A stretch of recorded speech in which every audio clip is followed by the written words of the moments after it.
자화자찬을 또 아니할 수가 없는데 김도영 기자. 뭐 최근에 이 넥솔론이라는 회사가 빅솔론. 빅솔론, 네. 빅솔, 넥솔론이 아니라 빅솔론. 넥솔론 다른 회사죠. 네. 네. 빅솔론이라는 회사가 차트를 보셔서 알겠지만 아주 그냥 무섭게 올랐습니다. 이 회사가 아주. 참 회사 내용에 비해서 조금 아주 한 4,000원대부터 해가지고 야금야금 하더니 지금 한 7,000원 이렇게 올랐는데 그때 이제 기억나는 게 뭐 회사의 어떤 그 안정적인 실적이라든가 이런 거에 그 뭐라고 하죠? 그런 거에 비해서 상당히 좀 싸 보인다. 이런 얘기를 우리 김도영 기자가 했던 것 같은데 어떻습니까? 그 요새 좀 이렇게 주목받는 이유가 좀 있나요?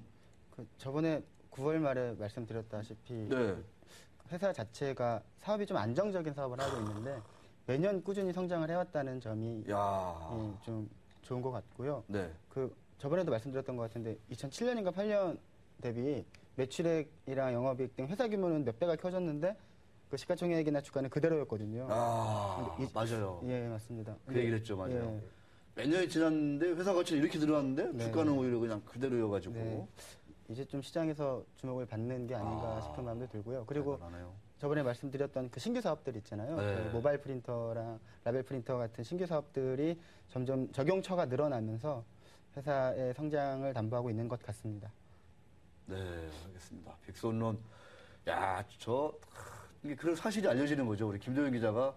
회사는 한 3년 새, 기업 가치는 한 100% 가까이 막 이렇게 푹 뛴 것 같은데, 신규 사업 잘 되고, 주가는 그 모양이에요. 그랬더니 이렇게 막 주가가 뛰었습니다.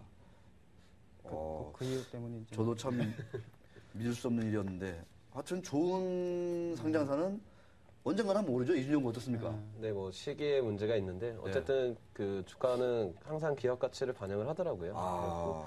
항상 내실 있는 회사들이 좋은 것 같습니다, 확실히.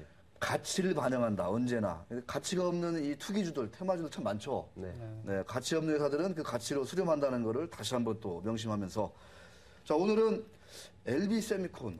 저도 이거 좀 알뜰마릇한 기업인데. 자, 먼저 어떤 기업인지 좀 소개 좀 부탁드릴게요. 네, 사실 애플, 아이폰이나 아이패드 같은 신제품 나올 때면 수혜주로 조금씩 거론이 되는 기업입니다. 디스플레이용 드라이버 IC라고 반도체 칩이 있습니다.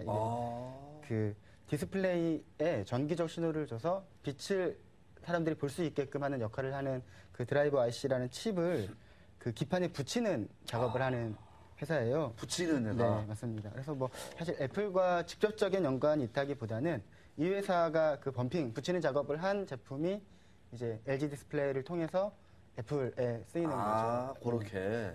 LG 디스플레이를 통해서 애플에 간다. 네, 맞습니다. 최근에 많이 올랐습니다. 주가가 참 많이 오르고 있습니다. 자, 애플 수혜주로 이제 거론이 되면서 많이 올랐다 이런 얘기인데 어떻게 보면은 이제 디스플레이에는 다 들어가는 어떤 아이템이라고 봐야 평판 디스플레이는 이 드라이버 IC는 무조건 들어가고 그리고 최근에는 거의 예전에는 와이어 분등이라는 것도 조금 했었는데요. 붙이는 작업을 이제는 거의 이제 플립칩 쪽으로 넘어오면서 대부분을 이 방식 범핑 작업을 많이 하고 있습니다. 그렇군요. 딱 얘기하니까 주가가 얼굴을 바짝 드네요. 그래서 자, 그러면 오늘도 특별히 소개하는 이유가 있을 것 같습니다. 네. 최근에 주가가 많이 오른 것이 그 영향이라고 보는데요. 우선은 3분기 실적이 기대가 많이 됩니다. 보시면 아시겠지만 3분기 실적이 영업이익이 한 80억 정도가 예상되는데 이게 지난해 전체 연간 영업이익보다 큰 규모예요. 그래요? 매출액도 한 390억 정도가 예상이 되고요. 아무래도 그 이유가 이제 애플 아이폰, 아이패드, 아이폰 5, 아이패드 미니 이런 제품 나오면서 이 회사의 범핑 작업 공정이 많이 바빠졌습니다. 작년이랑 올해 1분기까지만 해도 회사 공장 가동률이 한 70% 정도였다고 하는데요. 2분기쯤 와서 한 90%로 올라왔고 3분기는 3분기 3달 동안 내내 100% 거의 풀가동을 한 걸로 알고 있습니다. 그만큼 수요가 많이 있어서 회사가 바빴다는 얘기고요. 그래서 역대 최고 분기 실적을 3분기에 기록할 것으로 보입니다. 그러니까 작년 전체 영업이익이 78억, 네, 맞습니다. 근데 올해 지금 반기까지 80억이거든요. 네, 맞습니다. 그 3분기만 80억 정도 오. 예상이 됩니다. 네. 3분기만 네, 맞습니다. 누적이 아니고 네. 예, 3분기만 80억이 나는군요. 네. 가동률이 100%. 네.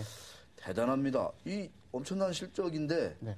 자, 그러면 3분기는 그렇고 네. 4분기는 제가 최근에 또 얘기를 물어보니까 예, 최근에 물어보니까 3분기만큼은 아니래요. 근데 4분기 이제 10월 달까지도 100% 가동은 하고 있다고 합니다. 10월까지. 근데 이제 11월, 12월은 이제 연말이라 좀 재고 정리도 있을 테고 해서 11월, 12월은 조금 빠질 텐데 그래도 2분기보다는 잘 나올 것으로 예상하고 있고요.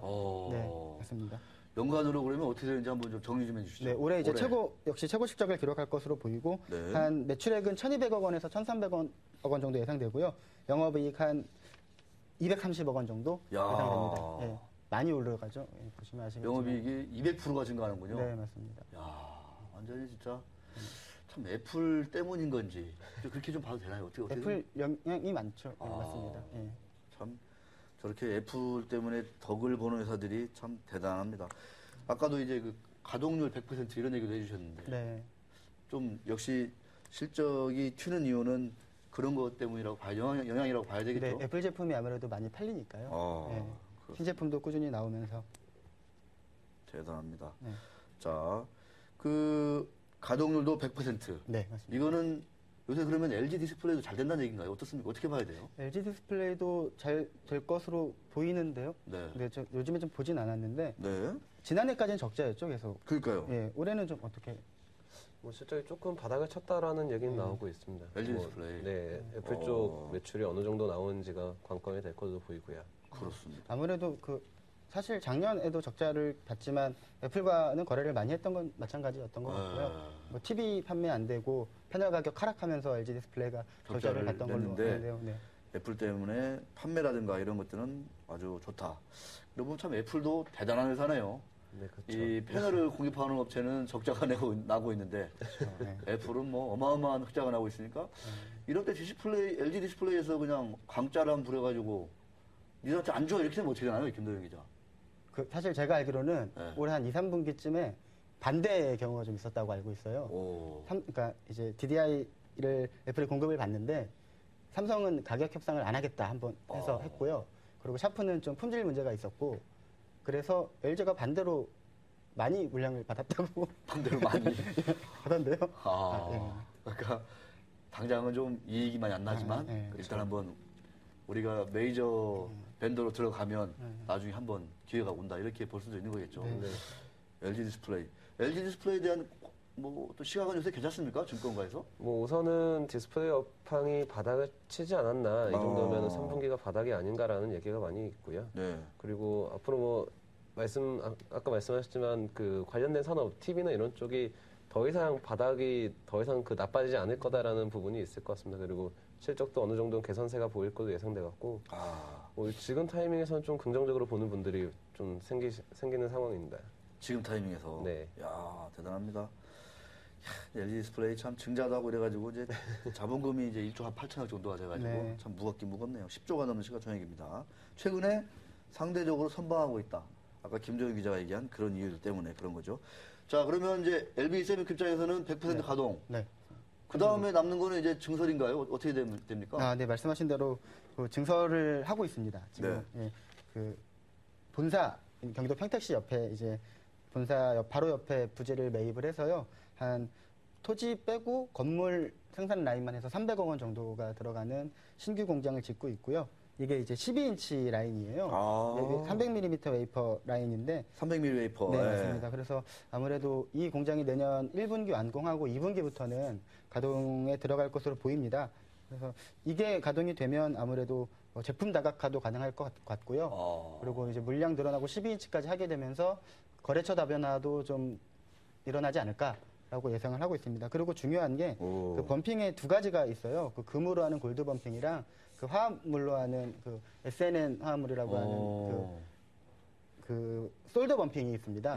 근데 이 회사가 지금 골드 범핑이 90%가 넘는 비중을 차지하고 있고 솔더 범핑은 7, 8% 정도밖에 안 돼요. 근데 부가가치는 솔더 범핑이 더 높거든요. 그러니까 골드 범핑은 아까 말씀하신 DDI 디스플레이 구동칩에만 적용이 되는데 이 솔더 범핑은 그 시스템 반도체 전 분야에 적용될 수 있는 그 범용 제품이에요. 야. 근데 이제 10인치 라인 가동 들어가면 이 솔더 범핑 비중이 올해 한 7, 8%에서 내년 한 15% 정도까지 보더라고요. 오, 네. 그래요? 안 그래도 이렇게 영업이익률이 좋은 회사인데 이게 12인치가 잘 가동되고 하면 네, 더 좋아지지 않을까라고 예상이 되고요. 그 내년 그 12인치 라인까지 포함해서 신규 공장 가동 포함해서 이제 실적 전망을 보시면 또 최고 기록도 갱신하게 될 것 같습니다. 내년에도? 예, 올해 한 야. 1,200억, 1,300억 최고로 가는데요. 내년에도 한 1,700억에서 1,800억 원까지 예상을 하고 있고요. 영업이익률도 10%대 후반은 가능할 것으로 전망이 됩니다. 야, 영업이익률 10% 후반. 와, 대단한 회사를 하나 또 들고 오시네요. 그동안에 조금 이제 빅솔론에 비해서는 이제 조금 주가가 올랐다. 네, 맞습니다. 이런 차이점은 있는데, 내년에 솔더 범핑, 네, 요걸 맞습니다. 잡아야 되겠네요. 예, 이익률이 좋은. 예. 또 이게 잘 되면은 거래처 다변에도 가능해지는 거니까. 거래처 다변화. 네. 네, 알겠습니다. 지난번에 나오신 그 어떤 사장님은 거래처 다변화를 하려고 했었는데 다변화에 성공했지만 이익은 안 나더라 이런 얘기도 하시는데 자 다음 얘기를 넘어가면서 우리 저 LB 세미콘 얘기는 또 나중에 더 이제 그 추가 사항이 있으면 얘기해 주시고 자 시간 관계상 이준용 구원과 우리 김도현 기자가 함께하는 사생결단 시간으로 넘어갑니다.